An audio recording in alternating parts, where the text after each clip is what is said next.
year, so that means we're going to look back at the past year in China, and there were some pretty big things that happened in China. Should we really dwell on the past, Chris, though?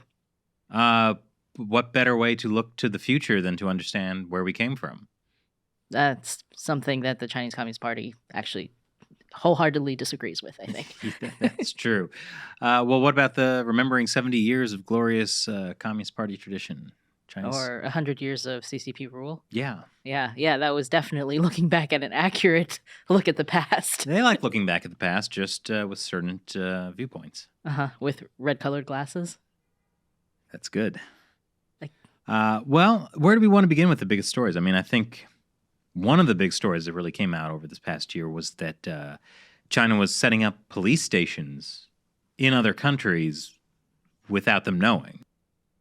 Oh, I mean, they weren't police stations, right? They were overseas police service stations. Just helpful policemen helping Chinese people abroad get kidnapped. Renew their driver's licenses. By going back to China first under duress. Yeah, I mean, this was a big escalation of, like, over the years we've seen like Operation Skynet or Operation Fox Hunt, where the Chinese Communist Party is going abroad and capturing Chinese people that it wants to get a hold of. But I mean, this police station thing was on a whole new level. In particular, I couldn't believe that. Well, I mean, one, this is the reason why most countries don't have extradition treaties with the Chinese Communist Party. And really, they've been very smart at finding a way around that. So who needs an extradition treaty? Well, what was so ballsy about this is that's basically what they said. It's like, yeah, like there is an extradition treaty, but like it's just so much red tape. We just figured it's easier to just take the people. Like they actually were saying this. I mean, they literally kidnapped the head of Interpol, who was Chinese, a couple years ago. So, they obviously don't really care about international police cooperation. No, I mean, this is just another one of those things of like clearly the Chinese Communist Party does not care about agreements, international norms, and yet it seems like people or governments continually think there's a chance that they'll follow laws. I wonder if there's some kind of almost like plausible deniability with these overseas police stations, because they were not set up by the central government. They were set up by like the provincial police stations in different provinces and sometimes in the counties. So it's kind of like, oh, well, this was like a local government thing, like that these, it was just, Wenzhou and Fujian. Maybe we should ask the Chinese central authorities for their help in cracking down on this. Yeah, they got to bring their own provinces and into line, right? I think Xi Jinping will agree to that. Well, I think this is also especially significant, and we'll get to these stories at the end, but like this was a big year of protests in China, but also overseas Chinese people joining in the protests. So I think these Chinese police will have a lot of unsavory overseas Chinese that need some cracking down on. I mean, so far they've used the excuse that like, oh, they're cracking down on like phone scammers and things like that.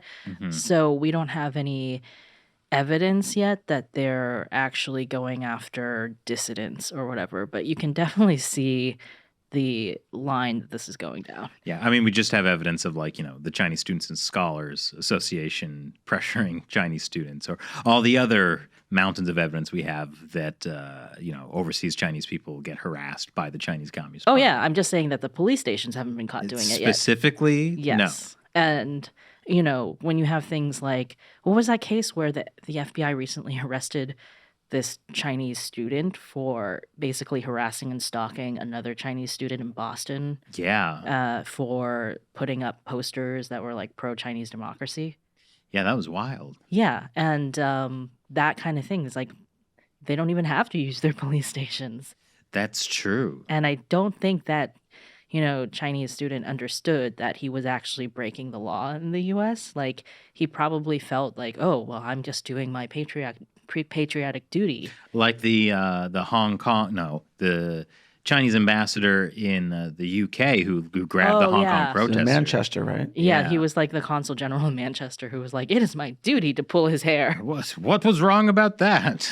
Yeah, it's. I mean, he was insulting my country, therefore I can pull his hair. It's the crazy part is that guy's eventually probably going to get a new and even possibly better post. Oh yeah, because he was recalled, right, by China. Yeah, but it's like he's demonstrated, more important than following the law of the host country, he's demonstrated his loyalty to the Chinese Communist Party's ideology. His Wolf Warrior Initiative. That's right, yeah. Yeah. It's very appropriate about calling it a host country because the Chinese Communist Party is a parasite infecting the hosts around the world.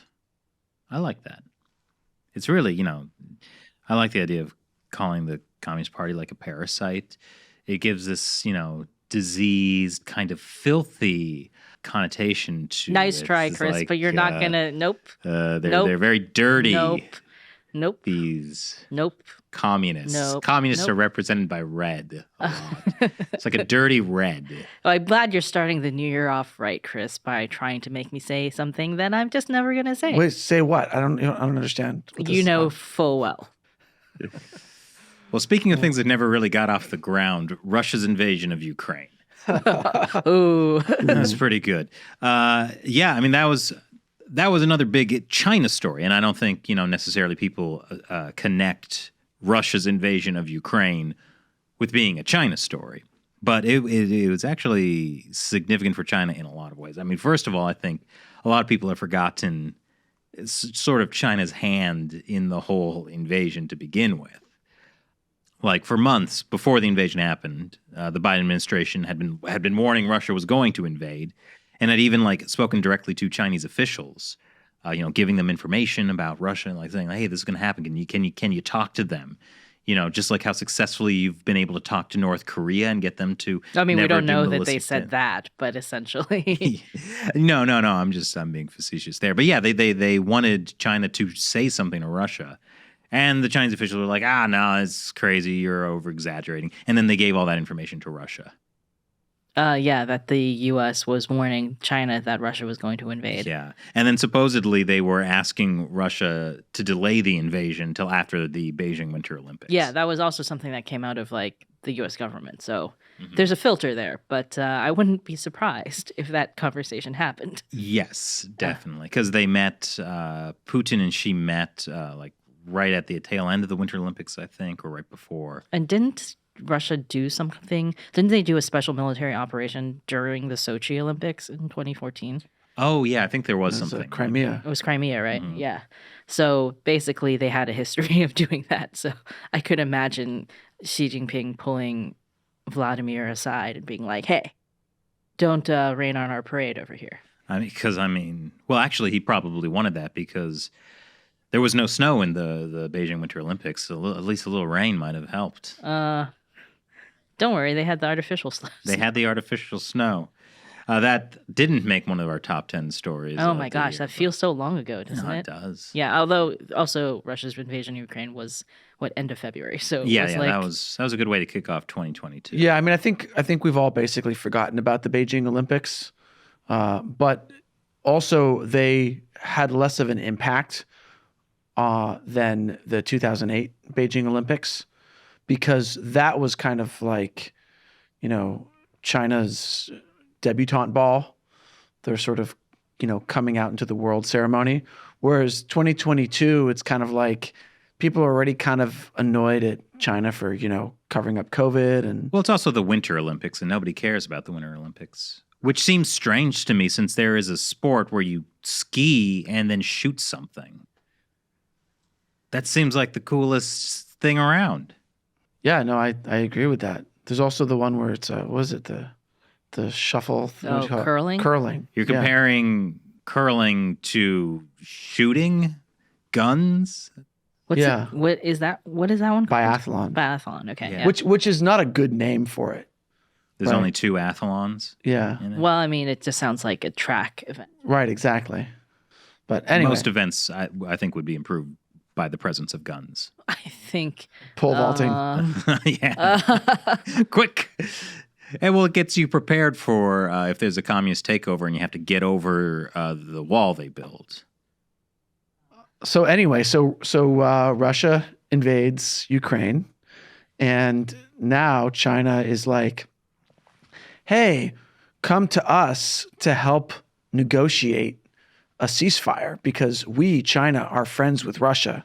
Well, we should probably not like do anything to upset China so they don't, to ensure that they still help us with Russia, right? Yeah, I think so. That's probably a good way to get what we want. Yeah, let's definitely not, put any kind of trade restrictions on them or criticize them for covering up. Do have to say that doesn't seem to be the trap that the U.S. is falling into. Sure. Although I think part of the reason is that because they're essentially trying to use Ukraine to weaken Russia as much as possible, so they're not yet interested in. Yeah, I've heard that analysis. Like that's why it's just another way to kind of like bankrupt Russia. Although I think it is clear that the Russians' military is not quite what everyone feared. I do think that Russia's invasion of Ukraine has been very bad for China's ambitions to invade Taiwan. Well, that is the other big thing that came out of it, because suddenly people started taking China's threat to invade Taiwan a lot more seriously. And the whole idea of this sort of globalist world order, no conspiracies here, but the idea that you could have change the definition of freedom to include just free trade, and you could work with authoritarians like Putin or Xi Jinping or any of the Chinese Communist Party leaders. That doesn't work in the long run. It just gets you, like Germany found, it gets you completely dependent on Russian oil and natural gas, and then when that gets disrupted, inevitably, you're in trouble. Yeah, but before that, you can make money. That's true. And yet the EU is very hesitant still to back the U.S. when it's trying to crack down on like China's semiconductor industry and things like that. Like the EU has definitely been dragging its feet and trying to kind of like play the middle here. EU, more like PU. It's the dirty reds they smell. This is pretty good. I'm starting off 2023 on a pretty good footing.